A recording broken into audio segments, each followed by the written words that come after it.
Wara ġimgħat ta' ħidma tlestew ix-xogħlijiet fuq il-fost ta' San Ġagbu li ta' kuljum jara influss kbir ta' nies biex jistkennu sakemm jirkbu l-karozza tal-linja.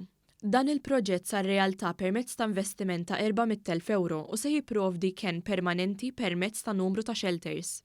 Il-Ministru għall-Infrastruttura Ian Boyce qal li huwa d-dover tal-Gvern li joffri servizz adekwat għall passiġġieri. Meta aħna ngħidu li rridu aktar nies jużaw trasport pubbliku, irridu allura wkoll nagħmlu l-parti tagħna bħala Gvern, bħala Awtorità Transport Malta sabiex ninvestu infrastruttura aħjar.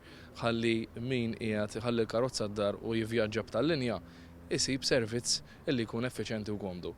U għaldaqstant komplejna investu ġewwa l-fost billi anke għamilna issa shelters sabiex jagħtu il-ken kemm mix-xita kemm mix-xemx fl-istaġuni differenti ta' matul is-sena lil min jivvjaġġa. Dan huwa ħolqa minn kullana ta' proġetti fl-inħawi tal-Belt Kapitali. Fl-inħawi ta' Bib il-Bombi ser tinbena subway ġdida li ser tkun aċċessibbli għal kulħadd filwaqt li toffri aktar sigurtà għal dawk li jivvjaġġaw bit-trasport pubbliku.